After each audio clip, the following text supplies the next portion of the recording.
Assalamualaikum warahmatullahi wabarakatuh. Selamat pagi, salam sejahtera untuk kita semua. Baik kawan-kawan, hari ini kita akan melanjutkan seri perkuliahan kita dengan mata kuliah Sosiologi Agama. Dan hari ini merupakan pertemuan kita yang ke-11 ya. Jadi otomatis pertemuan ini sudah masuk pada persoalan isu-isu atau bidang-bidang yang menjadi concern ya di dalam bidang sosiologi agama. Dan selanjutnya kita akan membahas tentang isu yang hangat, isu yang masih menjadi perbincangan ya, yang banyak diteliti oleh kalangan akademisi, yaitu tentang agama dan new media. New media ini adalah istilah atau konsep yang digunakan oleh kalangan ahli untuk menggambarkan tentang dinamika atau perkembangan teknologi komunikasi baru yang kita kenal seperti Facebook, WhatsApp, Twitter, TikTok, ya, Instagram, dan yang lain sebagainya. Seperti kita ketahui dan kita harus mengakui hari ini bahwa media sosial atau internet itu sendiri memberikan dampak yang begitu besar terhadap perkembangan dan perubahan dalam dunia yang kita lihat hari ini. Dan perubahan itu sangat signifikan, walaupun demikian saya tidak mau melakukan generalisasi ya, bahwa penyebabnya hanya atau salah satunya adalah dunia internet, tapi melainkan bahwa penyebab yang sangat signifikan itu salah satunya disebabkan oleh dunia internet yang bisa kita rasakan, yang bisa kita lihat di sekeliling kita atau di sekitar kita. Selanjutnya saya akan menjelaskan tentang digitalisasi dan manusia modern ya.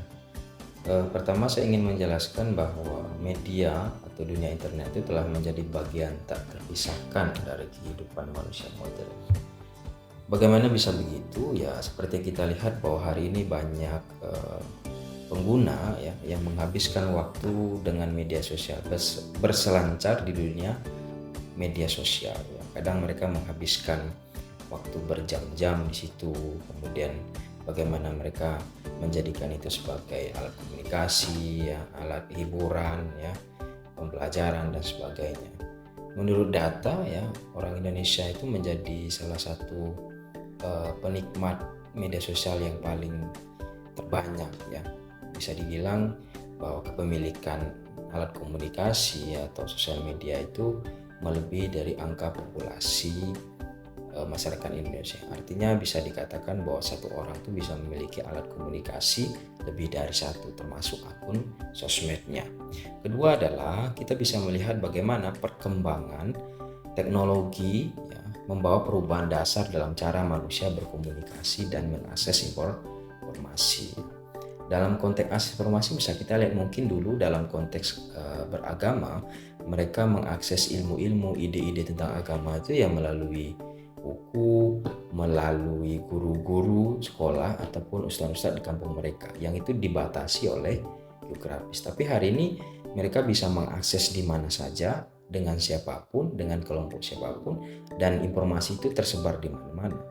Kemudian dalam konteks komunikasi bisa kita lihat bahwa hari ini kita tidak lagi komunikasinya lewat voice saja, tapi juga bisa bertatap muka secara online. Ketiga, yang sangat begitu besar pengaruhnya, bagaimana bisa kita lihat media itu, konten-konten yang ada di dalam media sosial itu membentuk realitas sosial, membentuk opini ya. Kita bisa menelusuri mungkin ungkapan-ungkapan, pendapat-pendapat dari seorang itu jika ditelusuri itu berkaitan dengan apa yang disampaikan dalam konten-konten sosial media. Bahkan bisa kita lihat bagaimana kemudian media itu bisa membentuk identitas personal. Bagaimana para audiens hari ini atau pengguna media itu banyak membentuk identitasnya, seperti bagaimana sih menjadi muslimah, bagaimana menjadi seorang muslim yang baik, itu mereka dapatkan melalui informasi yang ada di sosial media. Mereka bisa mengikuti tren, ya, fashion dan sebagainya, bisa membentuk mengikuti personal-personal yang mereka kagumi dan kemudian mereka mengikuti itu, seperti bagaimana figur itu berbicara, figur itu beridentitas, nah itu dia ikuti. Kemudian yang terakhir yang yang ingin saya sampaikan tentang fenomena-fenomena yang baru yang banyak diungkapkan dan dianalisis oleh kalangan ahli, yaitu terkait dengan fenomena brain rot ya. Brain rot adalah kondisi yang disebut bagaimana terjadi pembusukan otak dalam konteks emosi, dalam konteks kognitif ya. Contohnya saja kita bisa melihat hari ini misal dalam konteks membaca ya. Mungkin dulu sebelum adanya konten-konten pendek yang disampaikan di dalam sosial media, orang bisa membaca 5 menit tanpa kehilangan fokus. Tapi hari ini sekian detik cuman bisa membaca, ketahanan itu cuman sekian detik dan itu fokusnya sudah hilang. Dalam konteks emosi begitu juga. Hari ini orang begitu banyak kehilangan mentalitas karena konten-konten yang mereka konsumsi melalui media sosial.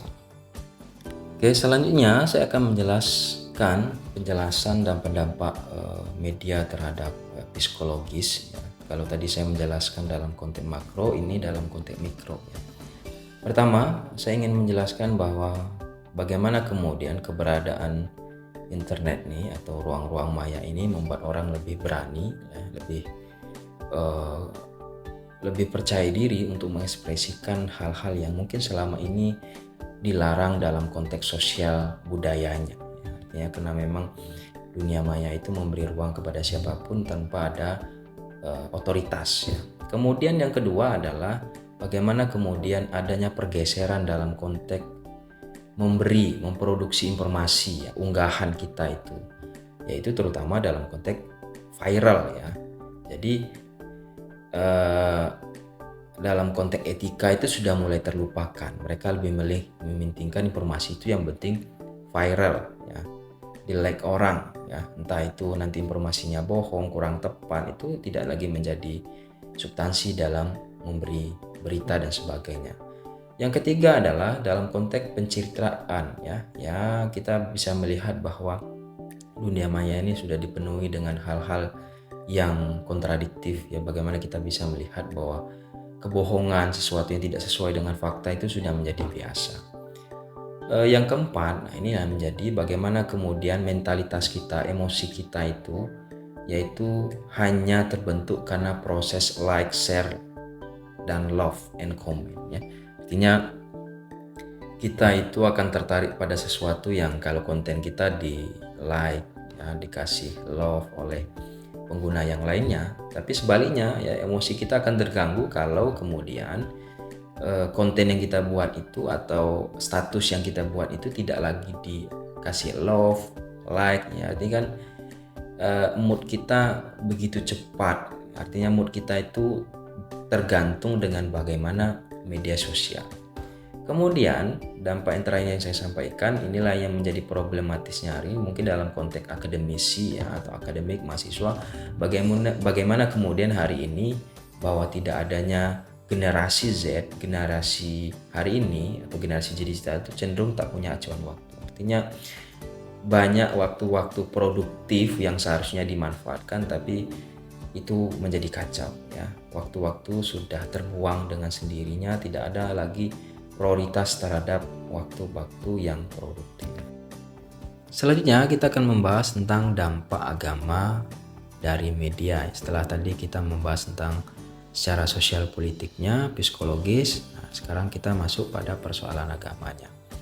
Pertama, saya kira yang menjadi persoalan sampai hari ini adalah persoalan hoax ya, atau informasi palsu, informasi bohong, di mana terjadi pada persoalan agama juga. Bagaimana agama-agama itu digunakan, dimanfaatkan oleh oknum tertentu, pengguna media tertentu untuk mendapatkan keuntungan pribadi atau hal-hal yang lainnya, yang kemudian itu bisa saja mengarah pada polarisasi, munculnya fragmentasi wacana ya.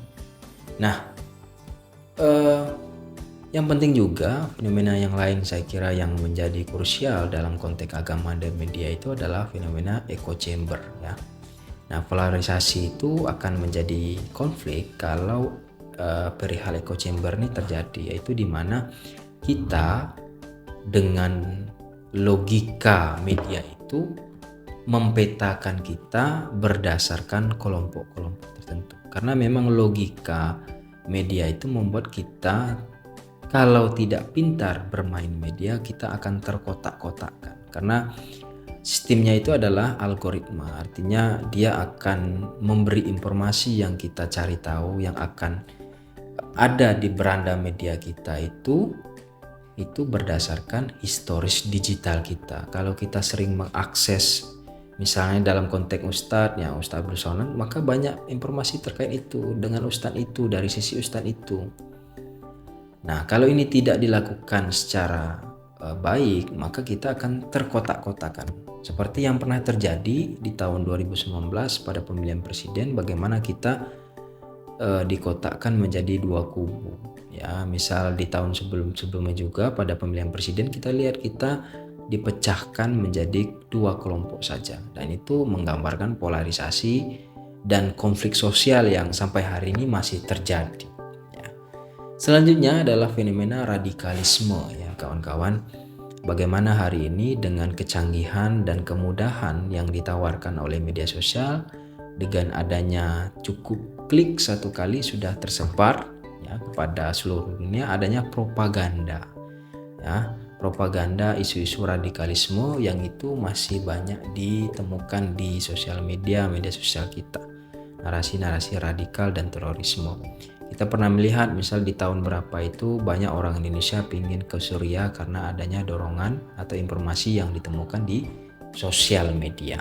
Terakhir, yang menjadi isu juga yang menjadi bagian dalam konteks agama dan media adalah isu agama atau komodifikasi agama. Bagaimana kemudian komodifikasi agama itu membuat agama bukan hanya lagi persoalan sistem kepercayaan, ya, sistem ide, tapi dia sudah bergerak, bertransformasi, memiliki nilai jual. Problematisnya adalah bagaimana agama itu sudah telah terstruktur oleh logika ekonomi, ya, artinya ya dalam konteks ini bisa saja terjadi anomali, misalnya banalitas agama, bagaimana agama sudah bergerak, misalnya dia menjadi ide perjuangan, cuman ada menjadi ide konsumerisme, bahwa misalnya orang lebih mempercayai bahwa yang Islami itu yang menggunakan produk A, B, C dan sebagainya, bukan lagi yang substansi, yang penting, yang mendalam dalam kepercayaan agama itu, lebih dalam konteks konsumsi. Oke. Nah, dalam konteks ini saya juga ingin menekankan ini kawan-kawan, terutama dalam konteks bagaimana kita tidak terjebak pada polarisasi, tidak terjebak pada hoax, ya. Nah, dalam konsep Islam itu dijelaskan adanya konsep tabayun. Ya, konsep tabayun ini adalah dalam Islam diistilahkan dengan tuntunan untuk mencari tahu terlebih dahulu atau kejelasan akan sesuatu atas informasi atau berita. Artinya kalau dalam perspektif filsafat adanya proses skeptisme, ya, atau adanya proses kritis terhadap informasi yang kita terima, bukan menerima apa aja yang kita temui di sosial media atau berita-berita yang kita temui. Artinya dalam konsep Islam memberi kita untuk tabayun pada apapun biar kita tidak terjebak pada persoalan radikalisme, tidak persoalan hoaks dan polarisasi. Oke, terakhir saya akan membahas tentang isu yang menjadi pembahasan tentang agama dan media, itu adalah new otoritas. New otoritas ini adalah konsep yang digunakan oleh para ahli untuk menggambarkan munculnya aktor-aktor baru yang disebut sebagai ulama, ustadz, yang itu tidak datang dari kalangan kelompok mainstream, ya, seperti MOBA, NU dan sebagainya. Tapi memang ini aktor-aktor baru yang diberi ruang oleh media sosial untuk berbicara tentang agama. Kalau berbicara secara konseptual, ya, biasanya kita harus mengakui bahwa orang yang disebut sebagai ulama, ustadz itu adalah orang yang misalnya memiliki pesantren, menguasai kitab kuning, atau mereka orang-orang yang memiliki keturunan tertentu, ya, misalnya Habib, ya keturunan darah Nabi, kemudian misalnya keturunan Kiai itu disebut kalau cowok Gus, ya, kalau cewek Ning. Nah, kenapa bisa ini terjadi? Hal itu karena memang ruang maya ini memberi ruang kepada siapapun untuk berbicara, termasuk berbicara tentang agama. Maka Dari itu kemudian ya kita harus mengantisipasi persoalan ini, ya kita memang harus menjadi orang yang pintar memilah informasi, memilah siapa yang harus kita dengarkan, kita akui sebagai otoritas. Kemudian yang menjadi menarik juga bagaimana orang-orang baru ini, new otoritas ini bisa menggantikan popularitas dari orang-orang ulama yang tradisional, orang-orang yang sudah dikenal sebelumnya tergantikan. Bagi saya secara pribadi, kenapa mereka bisa menjadi otoritas, bisa diberi ruang ya, ataupun bisa mendapat simpati dari masyarakat, yaitu adalah dari cara penggunaan komunikasi mereka yang menggunakan bahasa-bahasa yang modern, bahasa yang moderis, bahasa yang populis ya. Pakaian mereka tidak terlalu hierarki atau yang menggambarkan hierarki yang selama ini menggambarkan hubungan antara audiens dan ustadznya. Itulah cara-cara yang bagi saya yang membuat mereka itu menjadi aktor baru yang banyak disukai dan mampu mengalahkan otoritas yang sebelumnya.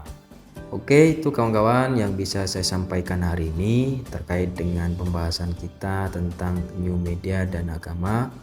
Perlu juga saya kira tegaskan di sini bahwa media maya, ruang maya, media sosial itu sudah menjadi bagian dari kehidupan manusia modern hari ini. Maka kita bisa menyaksikan banyak fenomena-fenomena yang terjadi di dunia maya, dan itu sebenarnya bisa menjadi lokus penelitian sosiologi agama. Saya berharap kawan-kawan menggunakan media bukan hanya sebagai alat komunikasi, tapi juga bisa menggunakan sebagai alat belajar dan alat atau menjadi lokus penelitian dalam konteks atau penggunaan teori-teori sosiologi agama, sebab khusus dalam konteks isu new media dan agama ini. Saya kira itu teman-teman, kita ketemu lagi di minggu depan. Terima kasih untuk hari ini. Wassalamualaikum warahmatullahi wabarakatuh.